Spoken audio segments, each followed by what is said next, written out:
오늘 방금 읽은 우리가 읽은 성경 본문에 보면은 사도 요한이 환상 중에 본 천국의 모습이 그려져 있습니다. 언어 그림이라는 말이 있는데 참으로 이 말들은 언어 그림인 것 같습니다. 마치 그림을 그리듯이 말로써 천국의 모습을 생생하게 보여주고 있습니다. 그 천국의 도성이 얼마나 아름다운지 참 사람의 말로 표현을 할 수가 없는 그런 환상을 요한은 본 것이지요. 천국의 모습 중에 그 눈에 띄는 것은 우선 이 사방의 길이가 똑같은 도성이었다. 그리고 그 도성에는 12개의 대문이 있었다. 그 12개의 대문은 모두가 다 통진주, 이 진주를 여러 개 합해서 만든 것이 아니라 하나의 진주로 되어 있는 그런 문이었다. 길에는 황금으로 깔았기 때문에 빛이 났고, 그리고 그 한가운데는 강이 흐르고 있었다. 강 주변에는 나무들이 늘어서 있었는데 그 나무들은 생명나무여서 거기에서 나오는 열매를 먹는 모든 사람들이 질병을 치유받게 되었다. 이런 하여튼 참 우리가 상상하기 힘든 그런 모습의 천국을 사도 요한은 우리에게 소개를 하고 있습니다. 우리가 구약 성경에 보면은 솔로몬 시대에 시바에서 온 여왕이 그 솔로몬의 궁전을 돌아본 후에 이와 같이 말하죠. 내가 당신과 당신의 성에 대해서 많은 말을 들었을 때에 믿을 수가 없었습니다. 그러나 막상 내가 지금 여기 와서 실제로 보니 전에 들었던 것들은 실제의 절반에도 미치지 못하였음을 알게 됩니다. 우리들도 이 다음에 다 천국에 가면은 천국에 대한 말을 많이 들었지만은 실제로 거기에서 보는 것은 우리의 들은 것보다도 훨씬 더 아름답고 또 귀한 그런 그 성이 우리가 갈 성이라는 것을 여기에서 보면은 우리가 알 수가 있죠. 오늘 성경 본문에 보면은 천국에 놀랍게도 없는 것들이 여러 가지가 있습니다. 첫째로 없는 것은 애통하고 울고 아픈 것이 없다. 그래서 우리 천국에서는 육신의 아픔도 없고 마음의 슬픔도 없는 그런 곳이 우리들을 기다리고 있다는 것이죠. 그 다음에 밤과 어두움이 없다. 오늘 우리가 살고 있는 세상에서는 밤의 무서움, 어두움의 무서움을 잘 실감하지 못하죠. 밤에는 다 가로등이 켜져 있고 거리에는 사람들이 넘쳐나고 해서 그 어두움이 그렇게 무서운 것인가. 근데 옛날에 고대 사람들에게는 이 어두움이 얼마나 무서운 것인지 우리가 하나님께서 애굽에 내리신 10가지 재앙을 보게 될 것 같으면 그 재앙의 절정에 어두움이 있죠. 마다들을 죽이는 그 재앙 바로 직전에 어두움이 온 땅을 덮었다는 얘기는 고대 시대에는 이 어두움이 얼마나 큰 공포의 대상이었는가 하는 것을 우리가 볼 수가 있는데 천국에는 어두움이 없다. 천국에는 또한 바다가 없다. 아니 바다 얼마나 참 아름답고 시원한 곳인데 바다가 없는 것이 그렇게 좋은 것인가? 그것을 제가 하와이에서 경험을 했습니다. 하와이에 저희들이 이제 갔을 때 그때까지 아직도 그 소위 사진 신부로 오신 분들이 여러 분 살아계셨어요. 여러분 사진 신부가 뭔지 아십니까? 1910년 혹은 20년대에 한국에서 나이 어린 소녀들이 사진 한 장 달랑 들고 얼굴도 모르는 그 남자에게 시집 온 거예요. 그러니 그 삶이 얼마나 고달프고 외롭고 슬펐겠습니까? 근데 그분들이 저한테 한 얘기가 지금도 기억이 나요. 그분들한테는 이 하와이 바다가 좀 그렇게 아름다운 바다가 감옥의 철벽같이 느껴졌대요. 그 바다가 사랑하는 사람들과 자기를 이렇게 갈라놓고 도저히 사랑하는 사람들에게 돌아갈 수 없는 그런 감옥의 벽과 같은 느낌을 바다가 자기들에게 주었다. 그래서 이 바다라는 것은 이별의 슬픔을 상징하는 것일 수도 있고, 또 이 신약 성경에도 보면은 그 바다에는 용이 있는 것으로 이렇게 표현되어서 아주 무서운 곳, 그 사탄이 지배하는 곳, 풍랑이 일거나 태풍이 오면은 많은 사람들이 죽어가는 곳, 이런 인상을 바다가 주어서, 그런데 바다가 천국에는 없다. 또 한 가지 참 흥미있는 것은 천국에는 성전이 없다. 아니, 성전이 없는 것이 과연 좋은 것인가? 이렇게 생각할 수 있죠. 근데 성전이라는 것이 무엇입니까? 성전이라는 것은 하나님의 임재를 상징하는 곳이죠. 하나님의 임재, 그 임재가 실제로 여기 없을 때 그 임재를 상징하기 위해서 세운 성전이 천국에는 없다. 왜? 하나님 자신이 그곳에 계시기 때문에. 더 이상 하나님을 상징하는 그것이 필요가 없어서 천국에는 성전이 없답니다. 이것이 어쩌면은 그 가장 중요한 요소인 것 같아요. 아무리 천국에 아름다운 것들이 많이 있어도 그곳에 하나님 계시지 않는다면 그 아름다운 것이 무슨 소용이 있습니까? 천국의 아름다운 것을 여러 가지로 설명하고 있지만은 다 하나님이 그곳에 계시다 하는 그 사실을 부연해서 설명하는 것이죠. 우리가 그렇게 우리 영혼이 늘 갈망하고 늘 함께 있기를 구하는 그분이 바로 우리 앞에 얼굴과 얼굴을 맞대어 계시다 하는 것이 천국의 가장 중요한 아름다운 것이 된다고 생각이 됩니다. 이 천국이 있다는 것을 믿는 것, 천국의 소망을 가지고 사는 것, 이것은 우리에게 너무나 중요한 것이죠.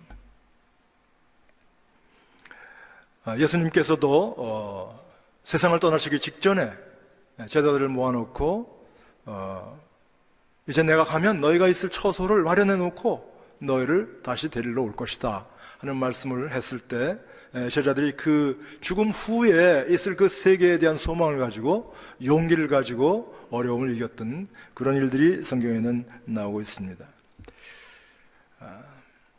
혹시 여러분 중에서 천국 이야기가 뭐 그렇게 중요하냐, 죽음 후에 어떠한 일이 일어날지 우리가 확실히 알지도 못하는데 지금 여기서 잘 사는 것이 중요하지 죽음 후의 세계에 대해서 뭐 그렇게 알아야 되나, 이렇게 생각하시는 분이 혹시 계실지 모르겠습니다. 그러나 사랑하는 여러분, 이게 앞으로 일어날 일에 대한 그 소망이라는 것은 미래에 대한 것만 아니라 오늘 우리의 삶을 지배하는 것입니다. 우리가 어떠한 것에 대한 소망을 가지고 사느냐가 사실 우리 현실에서 지금 이 삶이 어떻게 이루어지는가 하는 것을 이끌어 가는 것이라고 생각이 됩니다.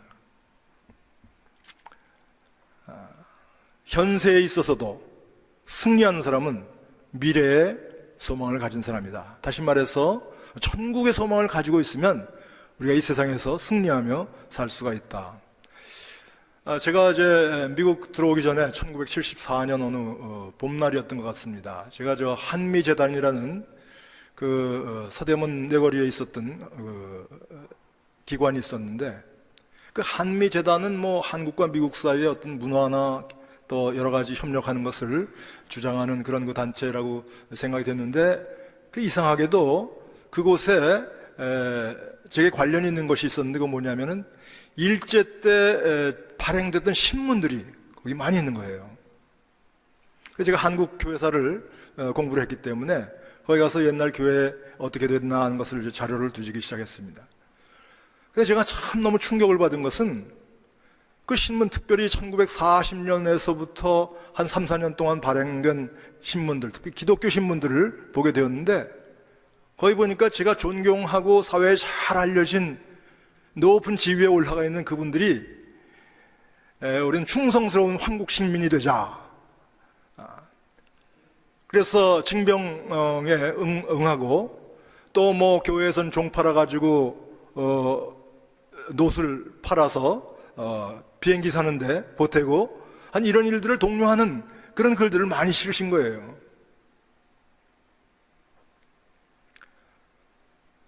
친일한 거죠, 말하자면.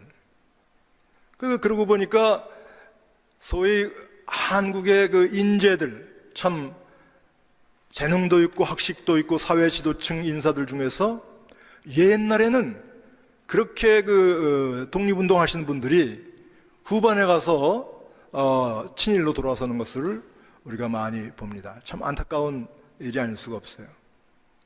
근데 제가 왜 이런 분들이 예를 들어서 이광수라든지 최남선이라든지 우리 감리교회는 감독을 하던 정춘수 이런 분들이 왜 그렇게 독립운동의 앞장을 서시던 분들이 결국 친일로 돌아왔나? 그랬더니 그것은 독립에 대한 소망을 잃어버렸기 때문에 그래요. 확실히 독립한다. 이와 같은 소망을 끝까지 가지고 있지 못했기 때문에 결국은 친일로 돌아선 것입니다.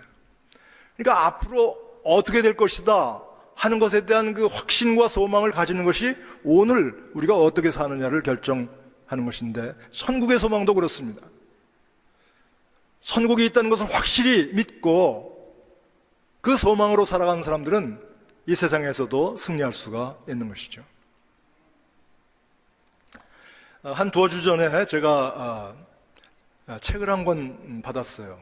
그래서 이제 지난 2주간 그 책을 읽었는데, 그 책의 제목이 Big Picture of Heaven and Hell, 천국과 지옥의 큰 그림, 이렇게 번역할 수 있는 천국과 지옥에 대한 거예요. 근데 무슨 성서적인 무슨 교리를 얘기하거나 신학을 얘기하는 게 아니라 그걸 한국말로 뭐라 그러냐면 Near Death Experience, 그러니까 그 뇌사 상태에서 죽었다가 살아온 사람들의 이야기를 이제 소개한 것입니다. 그리고 이제 기독교 신비주의자, 특별히 그 썬다싱이라든지 스웨덴버그라든지 존 버냥이라든지 이런 분들의 이야기를 이제 가지고 정말 천국이 있느냐, 지옥이 있느냐, 이런 얘기를 이제 쓴 거예요. 근데 여러분도 그런 얘기 많이 들어보셨죠? 죽었다가 살아난 사람들의 경험들. 다 죽게 돼가지고 수술대에 올라갔는데 심장은 정지가 되고, 근데 이 사람은 갑자기 몸 밖으로 튀어나가는 경험을 했고, 천장에서 이렇게 내려다 보니까 의사들이 자기를 수술하고 있더라. 수술하다가 죽었다고 선언을 하더라. 그런데 그런 와중에 자기가 천국에 갔었다. 보니까 이 한 몇십 명의 지금 경험을 얘기한 것인데, 진짜 천국에 가는 사람들은 별로 없고요. 천국 가기 전에 웨이팅룸이라고 할 수 있는 전실, 거기에 갔다 온 경험들이 대부분이더라고요. 근데 그분들의 이야기를 이제 소개하면서 이분들의 증언을 봐도 천국은 분명히 존재한다, 지옥도 분명히 존재한다, 이런 증언을 하는 사람들이 무슨 정말 이렇게 많이 배우지 못한, 그래서 환상 속에서 혹시 미신적으로 생각한 것들을 얘기한 사람들이 아니라 대부분 무신론자였어요. 그리고 거기에는 의사, 무슨 신경외과 의사, 또 심리학자, 또 무슨 교수, 이런 사람들의 증언도 꽤 많이 들어가 있었습니다. 그리고 이제 공동적인 것은 이런 사람들이 이제 무신론자였다가 그런 경험을 한 뒤에 하나님이 계시다, 사후의 세계가 분명히 있는 것이로구나 하는 것을 믿게 되고 그 삶이 바뀌어지게 되었다.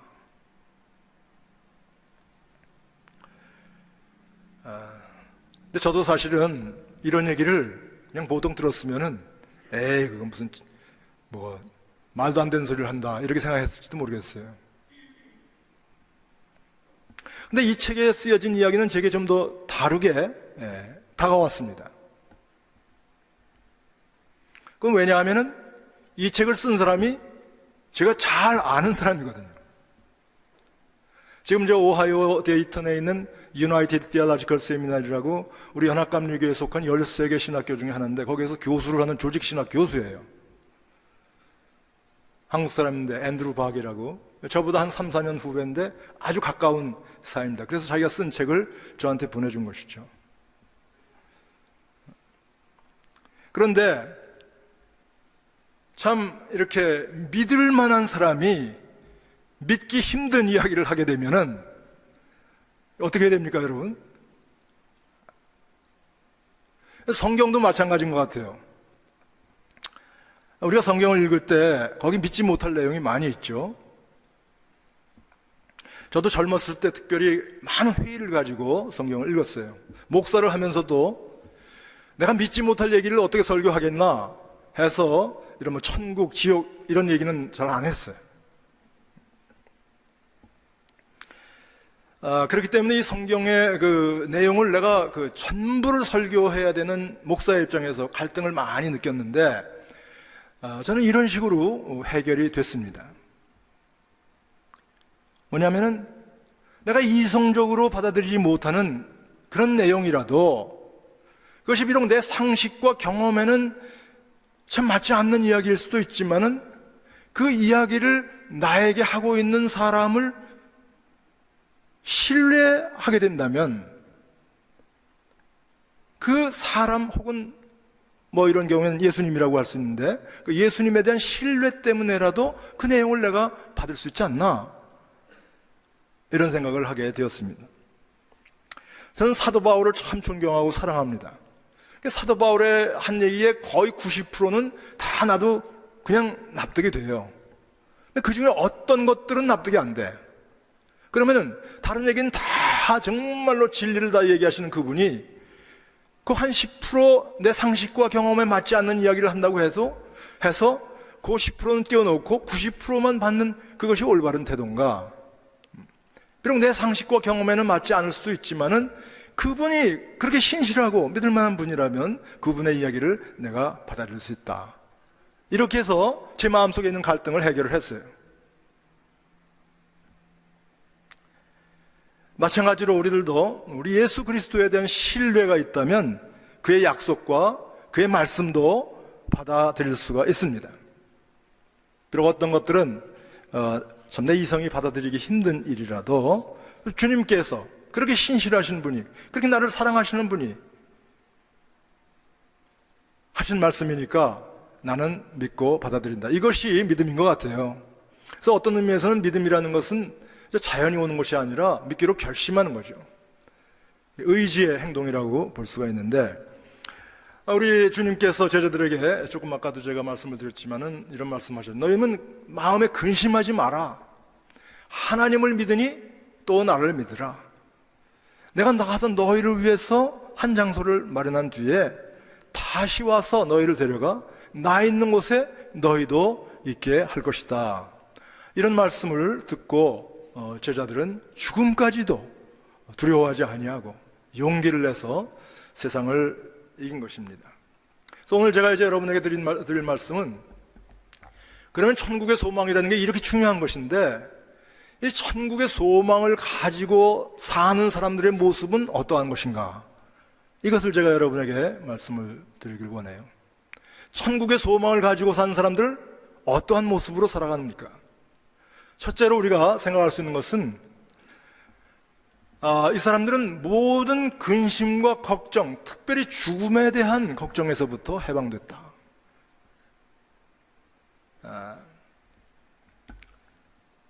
우리의 근심과 걱정 여러 가지에 대해서 우리가 근심하고 걱정하지만 그 근심의 최종 종착역은 죽음이죠. 그래서 죽음을 두려워하지 않는 사람은 다른 것에 대해서도 근심과 걱정을 내려놓을 수가 있습니다.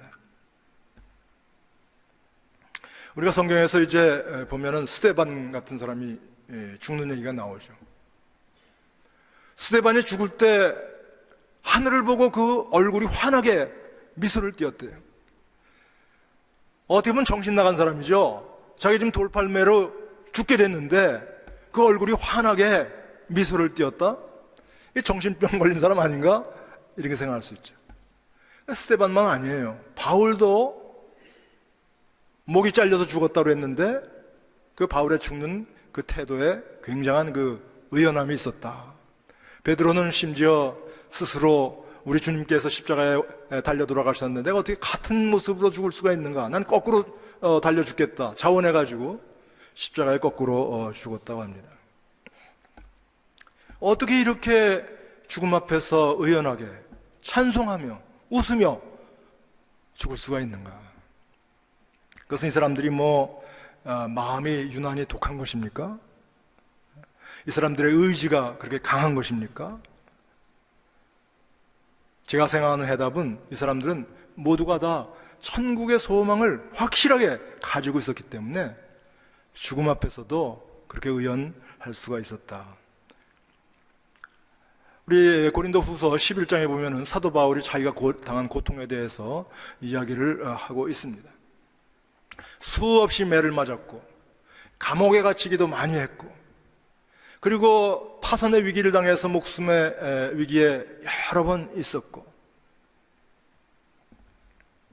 참으로 어려운 여행길에서 강도 건너야 했고 강도를 당하기도 했고, 자지 못하고 못 먹고 그래서 어려움을 당하기도 했고, 이런 그분의 그 고생 목록을 쭉 읽다 보면은 야, 이렇게 해서 어떻게 살아남을 수가 있었을까, 그런 생각이 들 정도로 많은 고생을 했죠.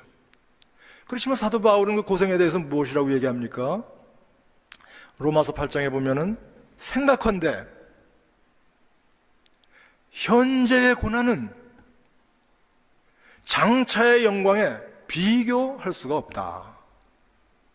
그 장래에 자기에게 올 영광을 생각하면은 오늘 우리가 당하는 그런 그 고난들은 넉넉히 이길 수가 있다는 이런 그 모습을 사도 바울에게서 볼 수가 있는 것입니다.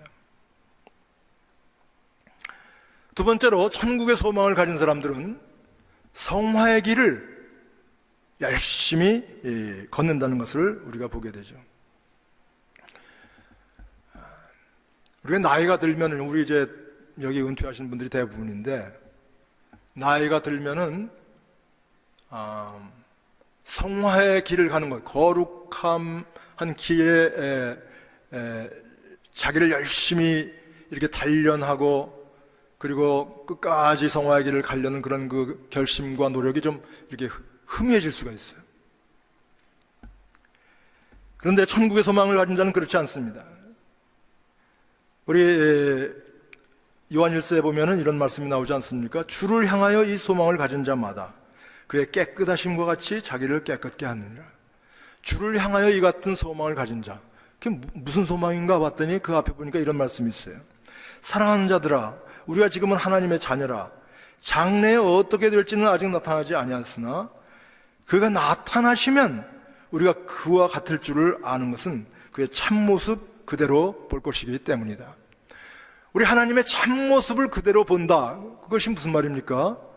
천국에 가서 하나님과 또 우리의 사랑하는 예수 그리스도와 성령 하나님과 얼굴과 얼굴을 맞대요 보게 될 그날이 우리에게 반드시 온다. 그런 소망을 가진 사람들은 자기를 언제나 깨끗이 하게 된다. 그래서 천국의 소망을 가진 사람들은 세상의 죄와 불의에서부터 자기를 깨끗하게 지키며 사는 것이죠. 왜?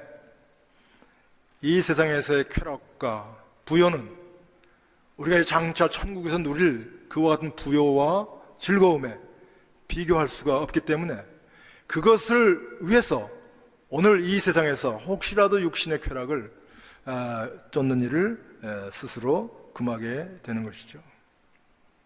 그래서 천국의 소망을 가진 자는 계속해서 성화의 길을 걸어가는 것입니다. 세 번째로 천국의 소망을 가진 사람들은 주의 일을 힘쓰는 삶을 산다. 우리 사도 바울이 그런 권고를 하지 않습니까? 고린도 전서 15장에 보면 부활의 장이라고 하는 그런 성경의 마지막에 이런 말씀이 나오고 있습니다. 그러므로 사랑하는 형제들아, 견실하며 흔들리지 말고 항상 주의 일에 더욱 힘쓰는 자들이 되라. 부활의 소망을 가진 사람, 천국의 소망을 가진 사람들은 주의 일에 더욱 힘쓰며 살아간다. 이런 말씀이 되겠습니다. 지난 주간에 저희들이 한 목사님의 장례식에 갔었어요.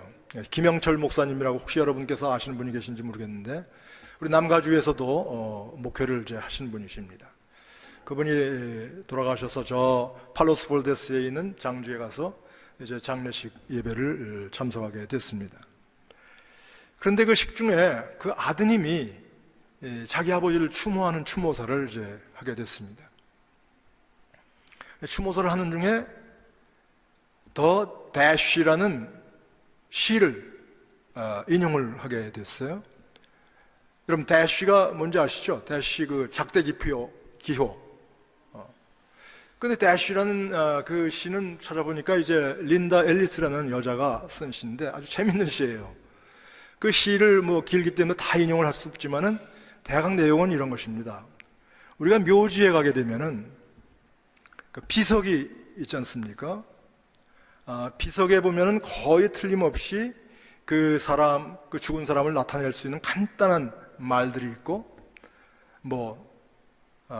사랑하는 아버지, 혹은 남편, 혹은 할아버지, 또 믿음의 사람, 이런 표현이 있고, 그 밑에는 두 숫자가 있지 않습니까? 몇 년도 혹은 몇 월 며칠 태어나서 몇 년도 몇 월 며칠 죽었다. 그리고 그 사이에 작대기표 기호가 있죠. 근데 그 아드님이 얘기하는데 아주 참 제가 인상을 깊게 받은 말은, 자기 아버지는 사실 몇 년도에 태어났다고 했지만은 실제로 그 해에 태어난지 모른대요. 왜냐면 옛날에 이북에서 태어나셔가지고 이 호적이 분명치 않대. 죽은 날은 물론 분명하지만은 출생연도는 분명하지 않다. 그런데 사실상 우리에게 이 몇 년도에 태어났고 몇 년도에 죽었다는 것은 그렇게 중요한 일이 아니다. 왜? 그것은 우리가 어떻게 할 수 있는 것이 아니기 때문에. 언제 태어나는 것 우리가 결정할 수 없고, 언제 죽는 것 우리가 결정할 수 없다. 그런데 정말로 중요한 것은 그 사이에는 대쉬라 이거예요. 간단한 기호지만은 그 기호는 얼마나 많은 사연을 가지고 있는가. 그 대쉬야말로 실제로 우리가 우리의 삶을 규정할 수 있는 그와 같은 내용이 되는 것인데, 그 대쉬, 그것이 몇 년이든지 그것이야말로 우리가 선택해서 걸어갈 수 있는 시간이다.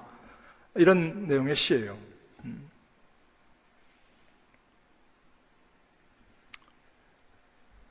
참 그렇지. 언제 낳고 언제 죽었고 그것은 그렇게 중요한 것이 아니고 그 대쉬에 담긴 나의 삶의 내용, 그것이 정말로 중요한 것이로구나 하는 것을 깨닫게 되었습니다. 아까 제가 말씀드린 그 책에서 죽었다가 다시 깨어난 사람들의 그 이야기를 이제 들어보면은 거의 공통된 이야기가 있는데, 그것은 천국이나 지옥은 누가 내게 가져다 주는 것이 아니라 나 스스로 선택하는 것이다. 이런 얘기를 했어요. 아니, 천국은 내가 선택할 수 있지만 지옥을 누가 선택하겠나? 이렇게 생각할 수 있지만 스웨덴보그라는 그 스웨덴의 신비주의자는 지옥도 우리가 선택을 한다. 하나님께서는 모든 사람들이 다 천국에 들어가길 원하셔요. 그래서 혹시라도 천국에 가는데 이 세상의 욕망과 세상의 재미에 너무 찌든 사람들은 천국이 재미가 없대요. 지옥으로 뛰어들어간대요. 어쨌든지 그 죽었다 깨어난 사람들의 공통적인 경험은 천국은 내가 선택하는 것이고 지옥도 내가 선택하는 것이다. 그래서 우리는 이 세상에서 사는 동안에 천국의 길에 서서 갈 수도 있고 지옥의 길에 서서 갈 수도 있다.